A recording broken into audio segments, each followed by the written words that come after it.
코로나19 신규 확진자가 어제 614명 발생했습니다. 전국 곳곳에서 집단 감염이 끊이지 않는 가운데 봄철 이동이 늘면서 4차 대유행이 본격화하는 게 아니냐는 우려가 나옵니다. 또 정부는 오늘 오후 혈전 생성 논란으로 접종이 연기됐던 아스트라제네카 백신의 접종 재개 여부도 발표하는데요. 관련 내용 짚어보겠습니다. 김윤 서울대 의대 의료관리학교실 교수와 이야기 나눠봅니다. 어서 오십시오. 안녕하십니까.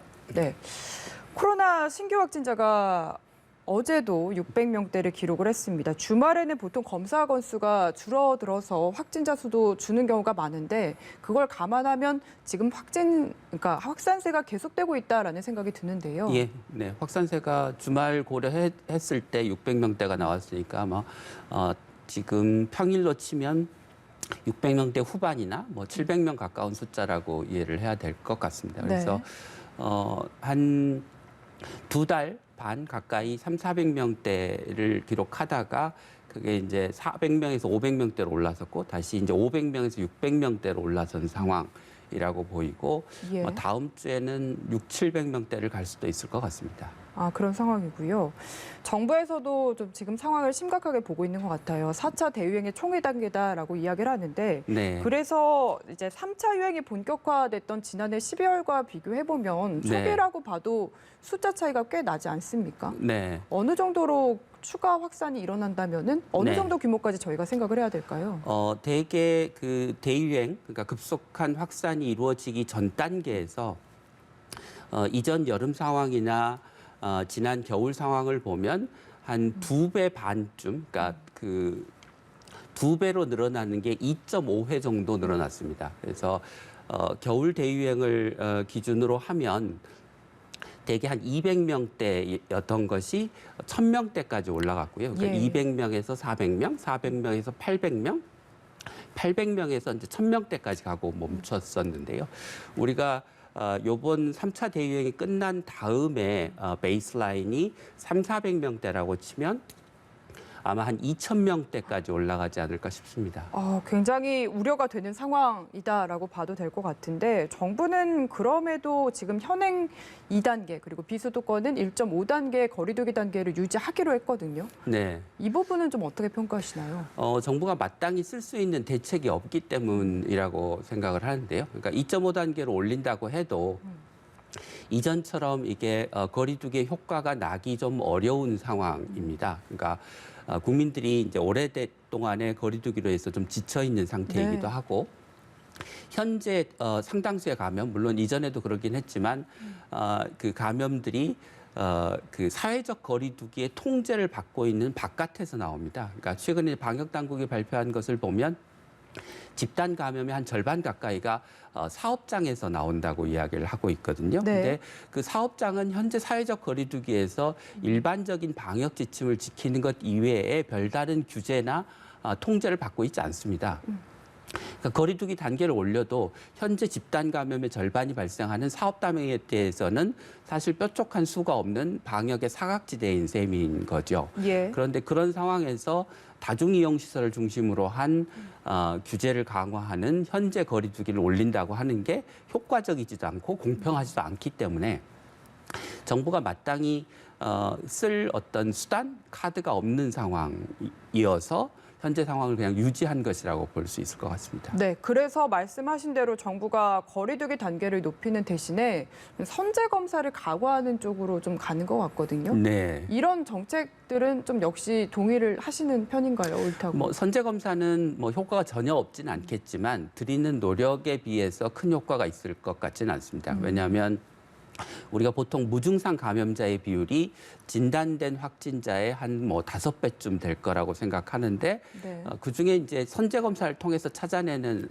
그 확진자의 숫자는 극히 일부분에 불과해서 나머지 다수가 여전히 진단되지 않은 채로 남아 있는 상황이라 현재와 같은 그 소량의 선제 검사를 통해서 감염을 줄이는 효과는 그리 크지 않을 거라고 생각합니다. 그러면 지금 정부로서는 마땅히 정말 할 수 있는 대책이 없다라고 보시는 거네요. 네, 그러니까 그 정부가 지금 상황에서 대책이 있었으려면 그 3차 대유행이 끝나고 이제 새로운 베이스라인 3,400명이 형성됐을 때 그걸 불안정한 상태 또는 위험한 상태로 보지 않고 새로운 거리두기 체계 개편안을 도입해서 네. 지금 방역의 사각지대에 놓여 있는 사업장, 그다음에 다중이용시설들이 문을 닫지 않고도 감염의 위험을 줄일 수 있도록 한 방역 수칙이나 환경 개선 등이 지난 한 2달 반, 3달 동안 이루어졌다고 하면 지금 상황에 대처할 수 있는 수단이 있었겠죠. 네, 훨씬 선제적인 대책이 있었어야 했다라는 네, 말씀이신 예. 것 같고요.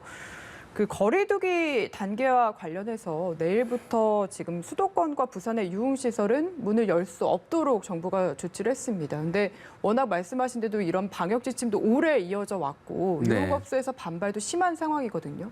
그리고 최근에 또 이렇게 유흥업소에서 집단 감염이 발생한 내용들을 보면 불법이나 탈법 영업을 하는 경우가 많습니다. 그래서 제대로 된 대책인가 하는 부분도 짚어보고 싶은데요. 네, 그러니까 정부가 감염의 위험을 줄이기 위해서 거리두기를 하고 다중이용시설, 유흥시설의 문을 닫으라고 하는 것까지는 좋으나 문을 닫으라고 해놓고 보상을 제대로 해주지 않으면 예. 결국 업주들 입장에서는 살아남기 위해서 법을 어길 수밖에 없는 궁지에 몰려 있는 상황인데 그것을 탈법과 불법이라고 비난만 하는 게 맞을까라는 생각이 듭니다. 그러니까 만약 정말 상황이 엄중해서 문을 닫아야 될 상황이라고 하면 정부가 보상을 해주는 게 맞고 네. 그게 아니라고 생각하면 문을 열면서 방역 수칙을 철저하게 지키고 감염이 생기더라도 그게 대규모 감염으로 발전하지 않도록 정부가 역학조사나 사후 조치를 오히려 철저하게 해야 되는데 예를 들면 부산 유흥주점의 사례를 보면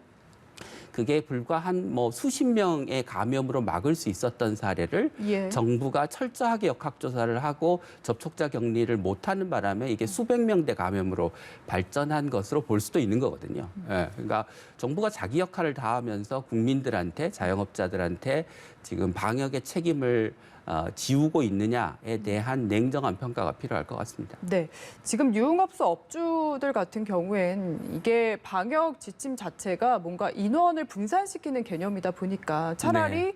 밤 9시에서 새벽 3시 정도에 문을 열게 해줘라라는 식의 요구도 하고 있거든요. 네. 이게 방역법상으로 본다면 좀 맞는 얘기입니까?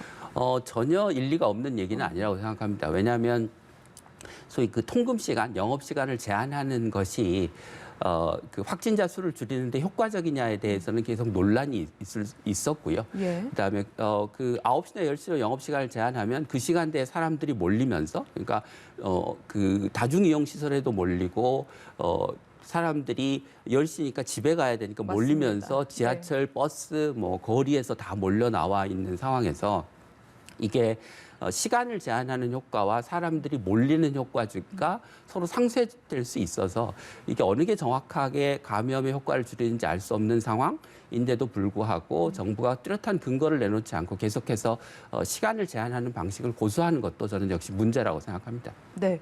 그리고 또 이런 상황에서 학교 등교 수업은 그대로 이뤄질 예정인데 역시 지금 보면은 교육부 안에서도 방역을 강화할 뾰족한 대책이 없다라는 얘기가 나옵니다. 네. 이대로 등교해도 괜찮을까요?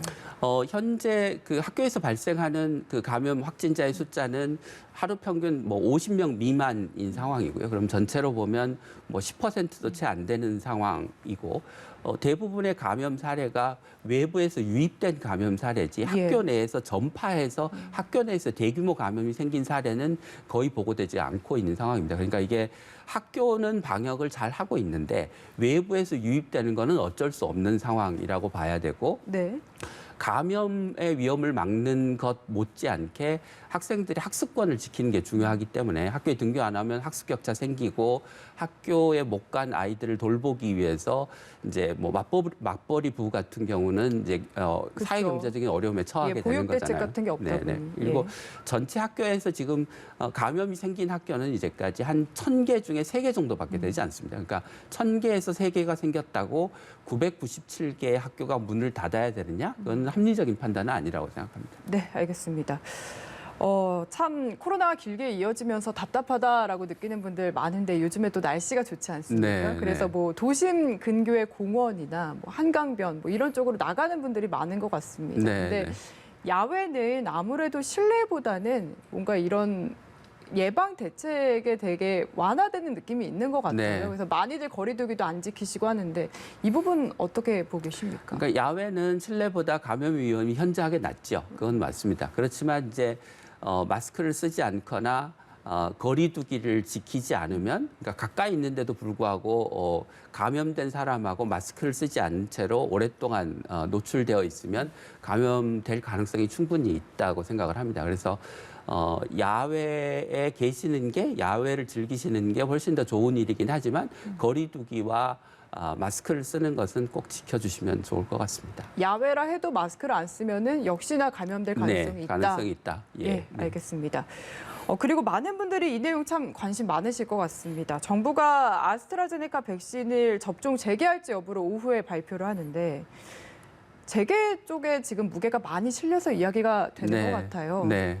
역시 그렇게 예상하십니까? 네, 그렇게 예상하는데요. 그러니까 아스트라제네카 백신으로 인해서 혈전이 생긴 것에 대한 이제 논란이 있었는데 네. 지금 미국, 영국, 유럽의약품청이 확인한 바는 일반 혈전의 발생과 아스트라제네카가 연관성이 있다는 게 아니고 뇌정맥동 혈전증이나 복부정맥 혈전증이라고 하는 아주 특별한 혈전증의 형태를 유발하는 효과가 부작용이 있었다라는 것입니다. 그게 이제 확률로 치면 한 10만 명 중에 접종을 받은 사람 10만 명 중에 한두 건 정도이고요. 네.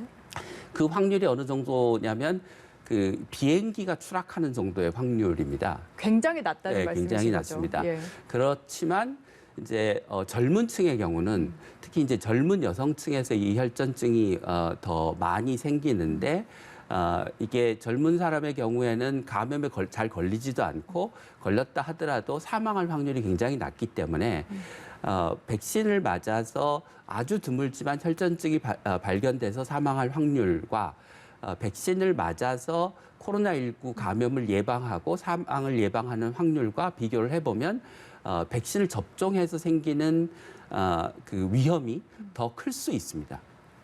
그렇기 때문에 젊은 연령층, 특히 이제 한 20, 30대에서는 아스트라제네카 백신을 안 맞는 게 더 유리한 굉장히 드문 확률이긴 하지만 라고 판단을 할 수 있을 것 같습니다. 네, 그럼 정부도 이제 접종을 재개는 하되 네. 연령대를 조정한다든지 이런 대책을 내놓겠네요. 예, 그렇게 할 것 같습니다. 네, 알겠습니다. 그리고 이제 다른 백신과 달리 한 번만 접종해도 효과가 있다고 해서 지금 게임 체인저라고 많은 관심 모으지 않았습니까? 네. 얀센 백신 같은 경우에도 접종자 가운데서 혈전이 생성된 사례가 있어서 네. 또 우리나라가 얀센 백신을 도입할지 여부를 결정하는데 고민이 있을 것 같습니다. 네, 네. 그러니까 얀센 백신은 아스트라제네카 백신과 마찬가지로 그 아데노바이러스라고 하는 그 감기 바이러스를 매개체로 해서 만든 백신이라서 지금 아스트라제네카 백신이 뇌정맥동 혈전증을 어떤 기전으로 만드는지를 알 수 없는 상황인데 아마도 그 아데노바이러스가 관여되어 있을 개연성이 가능성이 전혀 없진 않기 때문에 네. 이 부분도 역시 좀 주의 깊게 관찰을 해봐야 평가를 해봐야 될 부분이라고 생각합니다. 네, 알겠습니다. 오늘 말씀 여기까지 듣겠습니다. 김윤 서울대 의대 의료관리학교실 교수와 함께했습니다. 말씀 감사합니다.